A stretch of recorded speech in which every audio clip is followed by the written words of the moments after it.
Hi there, grade 8s, and welcome to Worksheet Cloud Maths. I hope you're all well today and excited for today's lesson. If you are joining us for the first time, I hope you enjoy the lesson so that you will come back again and again and again. And for those of you that have been with us for a while and been watching the grade 8 maths lessons, I hope you enjoy this one as much as you have enjoyed the others in the past. Okay, so today we're going to be looking at surface area and volume, and we're going to be looking at the surface area and volume of a 3D shape. Okay, only a 3D shape can have volume and capacity, but we'll get onto that at another time. Today we are going to concentrate on surface area. So let's start. Right, what is the surface area? Well, the surface area of a 3D object is the total area of the outside of that object. So actually it's the area of each face added together. So looking at the surface area of a right prism, well, first of all, we need to figure out what a right prism is. And it's a 3D object with a pair of parallel congruent faces called bases. And we will look at that just now. And then all the other remaining faces are rectangles. So if we see that, well, first of all the faces are also perpendicular to the bases. So let's have a look at some examples. That one is a cube. And as you can see, obviously the bases and the other faces, the rectangles, are also squares. So it means that all the faces are actually exactly the same. In the next one, there's a rectangular prism, and this is the base, and on the other side it's also a base. So it is, those two bases are congruent, they are exactly the same, and then the other faces are all rectangles. Okay, here we have a triangular prism, and here we have the bases as being the triangles. So this triangle and this triangle are congruent, means that they are exactly the same size and the same shape. And then the other faces are all rectangles. There's a rectangle there and there. They are all rectangles. Now it says all the faces are perpendicular to the bases. Now what we're talking about here is, as you can see, that face is perpendicular to the base there. That face is perpendicular to that face or that base, the same as this face is perpendicular to this base. So we're looking at it from that angle and not from that angle. Okay, we're looking at it from the base, not the sides, the lateral sides. We're looking at it from base to rectangular face. So in this case, you would probably say, no, but this is not perpendicular. But remember, we're looking at it from there to there, which does mean it's perpendicular. Okay, right, so a rectangular prism. This is a right prism whose bases are rectangles. Now remember, a right prism just means that the bases are actually perpendicular to the lateral faces. Okay, so here it means the right prism, the bases are rectangles. Okay, rectangular prism, sorry, the bases are rectangles. So a rectangular prism has 6 faces, all of which are rectangles. An example of a rectangular prism could be a cardboard box, like a shoebox. Okay, and here we have a rectangular prism. This is a rectangle, and so are all of these faces. So everything, every part of the prism is a rectangle. Generally, the bases are not the same size as the rectangles that are the lateral faces. Otherwise, it would be a cube. So this is also a rectangle, sorry, but it is just smaller, or it can be bigger than the rectangles that make up the other faces. Okay, so surface area of a rectangular prism. Let's have a look at this. How are we going to work this out?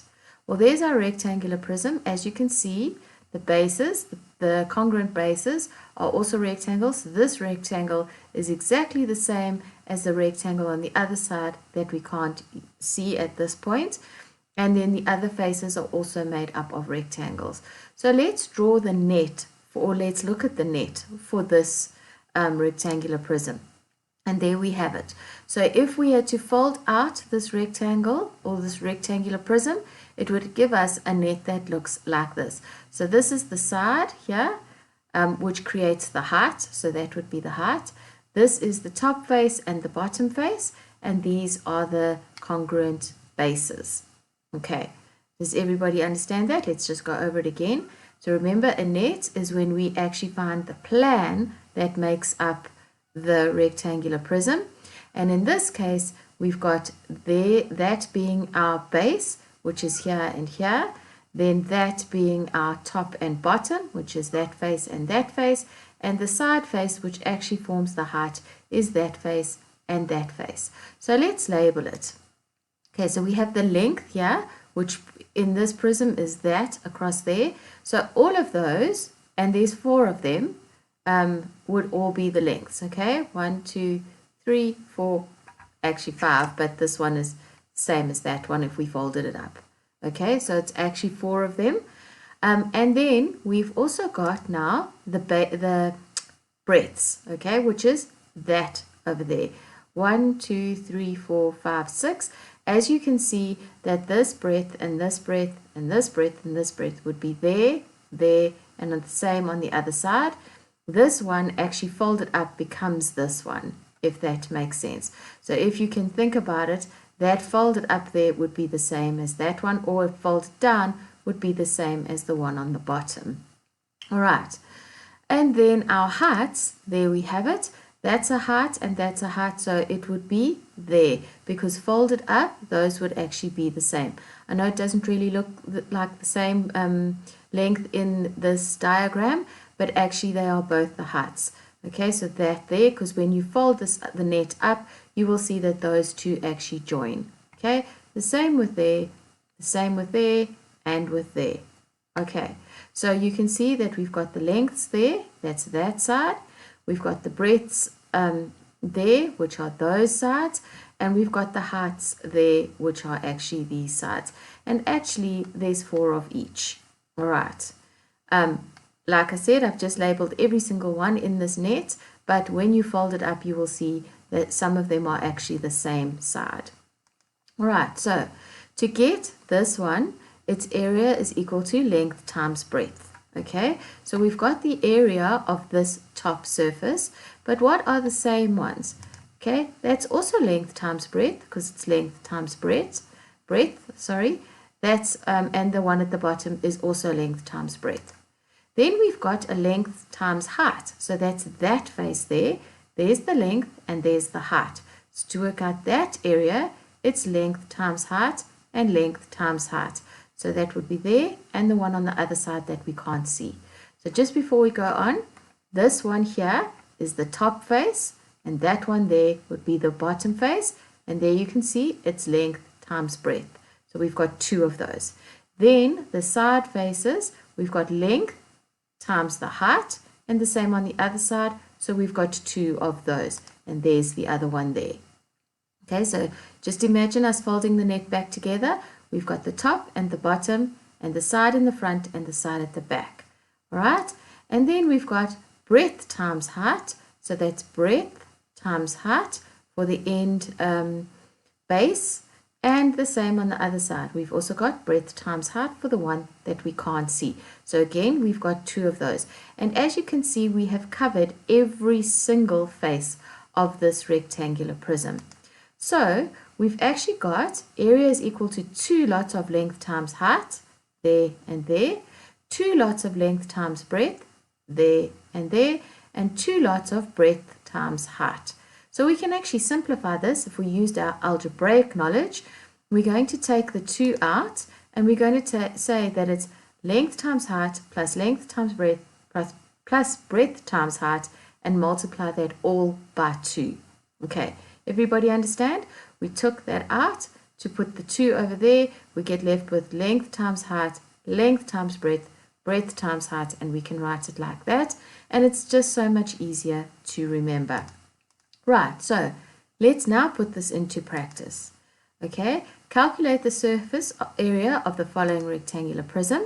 There we have the rectangular prism, and we have the measurements. Okay, let's have a look. The length is 10 centimeters, the breadth is 3, and the height is 7. Okay, let's actually remember our formula. So SA doesn't stand for South Africa, it stands for surface area in this case. Okay, so 2 times length times height plus length times breadth plus breadth times height. Remember that we would be working at this one, and this one all together, and we have to double it to get the back, the side, and the underneath. Okay, So what we can't see in this diagram. Right, so let's get going. We're going to take the length as 10 centimeters and the height as 7 centimeters. Multiply those together. Then we're going to take the length, which we know is 10 centimeters, and the breadth, which is 3 centimeters as it's given there, and multiply that together. Then we're going to take the breadth as 3 centimeters times by the height as 7 centimeters, and you can see how it's worked out there. Right, so let's work those out. The reason that I've put those in brackets and then all in the big bracket is because we need to work this out first. If we went according to the law of BODMAS, we would be working that out, but it's just easier to see it compartmentalized. So if we have that there, we know to work out whatever's in the brackets first, then add that together, and then multiply it by 2. All right, so let's do that. So we've got 70 centimeters squared. Remember, if we are working with area, it is always a squared unit, and in this case, our unit is centimeters. So 70 centimeters squared plus 30 centimeters squared plus 21 centimeters squared. Add all of those together and we get 121 centimeters squared. Multiply that by 2 and we end up with 242 centimeters squared. So the surface area of this rectangular prism is 242 centimeters squared. So that means that area, the one that we can't see at the back, side and underneath, all gives me a surface area of 242 centimeters squared. Right, let's try another one. Okay, again we're going to calculate the surface area of this rectangular prism, and there it is, it's a different shape, but we've got our length as 8,5, our breadth as 6,5, and our height as 4, and they are all centimeters. Okay, just to note here guys, it is so important to make sure that your units of measurement are all the same. So if you are ever given a problem or you're working out a surface area of something at home, remember, if you measure, try to keep all your measurements the same units. If you absolutely can't, then measure a very long side of something in meters if you want to, but then convert, because you can't work with meters and centimeters in the same calculation. Okay, but let's get going with this one. There's our formula, and now all we do is we plug into the formula. Okay, so we've got 8,5 as our length, times 4, which is our height. Then we've got 8,5 as our length again, times 6,5, which is our breadth. And then we've got our breadth as 6,5 times the height as 4. And let's work that out. Remember, you are welcome to use your calculators. It just makes it so much easier. So 8,5 times 4 gives me 34 centimeters squared. 8,5 times 6,5 gives me 55,25 centimeters squared. And 6,5 centimeters times 4 is 26 centimeters squared. Okay, so now we've got the surface area or the area of each side, and now we have to add those together to get half the surface area of this prism, and then we multiply it by 2 to get the full surface area. So add those together, we're going to get 2 times 115,25 centimeters squared. Multiply that by 2 is going to give me 230,5 centimeters squared. Did you all get that? Remember, if you've got any questions, you are welcome to send an email to grade8@worksheetcloud.com. Here is the email address at the bottom, and somebody will get back to you to answer your query. Otherwise, you can always go back to the beginning of the video and start watching again. But also, just before you start saying that you don't understand, just double check your calculations, because sometimes a silly little calculation error or pushing the wrong button on the calculator will give you a different answer. So just go through it step by step, see, because I know that you can all do this and I know you can do it well. Right, so now you try this one.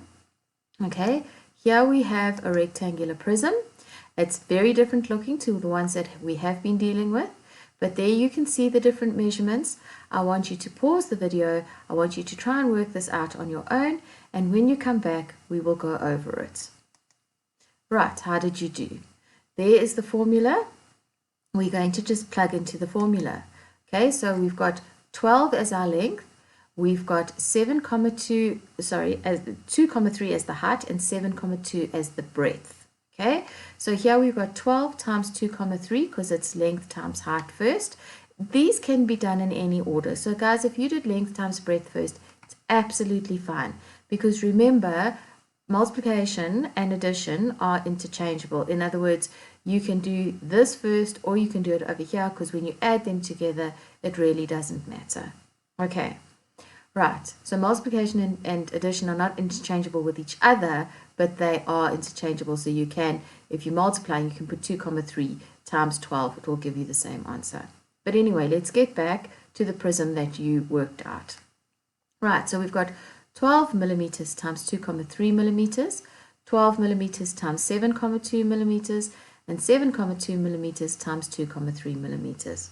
Right, so if we multiply those all out, we're going to get 27,6 millimeters squared. Remember again, don't forget that square. Then we've got 86,4 millimeters squared, and then we've got 16,56 millimeters squared.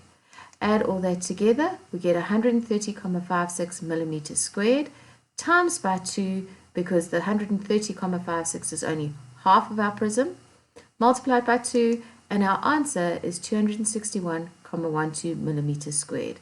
If you didn't get that, guys, check your calculations first, and if your calculations were all correct, check that you wrote down the measurements correctly, and if that was all correct, just check your formula again. Alright, but I'm sure you all did marvelously well there. Okay, so now let's have a look at a problem to solve. A closed rectangular tank has a length of 150 centimeters, a breadth of 120 centimeters, and a height of 2 meters.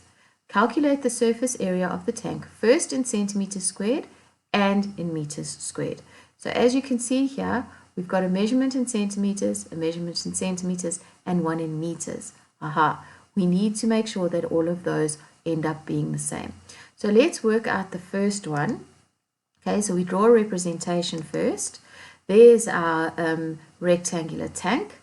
Okay, we put in our measurements, so the length is 150 centimeters, the breadth is 120, and the height is 2 meters. As it stands, we can't work with all of those measurements because we have to change the one. So as I said, let's work with the centimeters first. So then we have to convert our meters to centimeters, and 2 meters, remember, is 200 centimeters.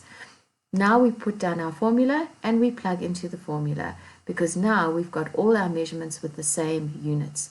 So our length is 150, our height is 200, our length again 150, and our breadth is 120, and then breadth 120 times by the height, which is 200. And there we have our calculation. Right? So calculating that all out, like I said, you're more than welcome to use your calculators. In fact, you should be using your calculators. We're going to end up with 30,000 centimeters squared plus 18,000 centimeters squared plus 24,000 centimeters squared. Add all those together, we get 72,000 centimeters squared. Multiply that by 2, and that gives me 144,000 centimeters squared. And that is the surface of our closed rectangular tank. But we are also asked to do this in meters squared. So now convert that to meters. 120 centimeters is 1,2 meters. 150 centimeters is 1,5 meters. So now we can work just with the 2 meters. Once again, we write down our formula and we plug in.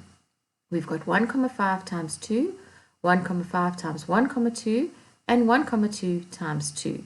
We end up with 3 meters squared plus 1,8 meters squared plus 2,4 meters squared.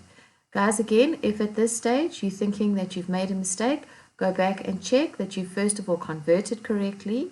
Secondly, that you've written down, or firstly rather, that you've written down the right measurements. Secondly, that you've converted correctly to the same unit. And then thirdly, that you've put in the right units into the formula. Okay. And then we're adding now all our sides, all our faces, the surface of the faces together. We get 2 times 7,2 meters squared. Multiply that together and you end up with 14,4 meters squared. Remember, when we were looking at centimeters, it was 144,000 centimeters squared. Now we've got 14,4 centimeters squared. Can you see that the digits are the same, but the comma is in a completely different place? All right. Okay, now let's look at the surface area of a cube. Okay, we know that the definition of a cube is that all faces are congruent. In other words, they're all the same shape and the same size. So we've got 6 faces in a cube, and so we're going to then mean that if we've got the one face, we can multiply it by 6.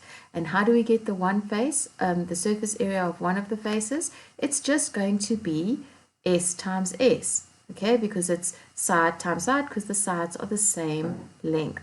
So then, once we've done that, we multiply it by 6 to get the surface area of the total cube. So the formula would be 6 times S. So we times the side by the side to get one face, as I said just now, the area of one face, and then multiply it by 6 to get the total area of that cube. So let's practice. We're going to calculate the area of the following cube, and there we have it. Okay, and what are the measurements? Well, we only need one measurement because we know that all the sides are the same. So it will be 6 S times S, so 6, 15 times 15 centimeters. 15 times 15 will give me 225 centimeters squared. Multiply that by 6, and the surface area of the entire cube is 1,350 centimeters squared. Right, everybody got that? Right, let's go on. You try this one. Here's the cube, there's your measurement, and you can pause the video now and try and work it out, and when you come back, we'll go over it together. Right, how did you do? So there is our formula. Surface area is equal to 6, brackets side times side, and our side is 2,25 meters. Okay, when you're working with a cube, as you can see, your units of measurement are always going to be the same because you're probably only going to be given one unit of measurement because all of them are the same because they are congruent sides. So it's 2,25 times 2,25, and that will give me 5,0625. You can always round off to the second decimal place. It should be absolutely fine by now. Okay, so multiply that out, you're going to get 30,375 meters squared. Okay, right, so just remember that that is very important. That exponent is very important because that lets us know that we're working with the surface area and not the perimeter. Okay, guys, here's a problem to solve. Calculate the surface area in millimeters of a Rubik's Cube with a side of 5,7 centimeters. Now, we all know what a Rubik's Cube is, but let's draw a representation. It's always good to draw a representation when you are given a problem to solve because you can picture it. And once you can picture it, you can then take out a formula and you can then solve the problem. So the representation here is a cube and the side is 5,7. The minute you draw a cube, you will realize that actually all the faces are exactly the same. So we can then use our formula, which is 6 side times side. But remember here it asked us in millimeters. So the first thing we need to do is actually convert that to millimeters. So 5,7 centimeters gives me 57 millimeters. Okay, and we're going to plug that into our formula. So we've got 57 times 57, and we're going to get 3,249 millimeters squared.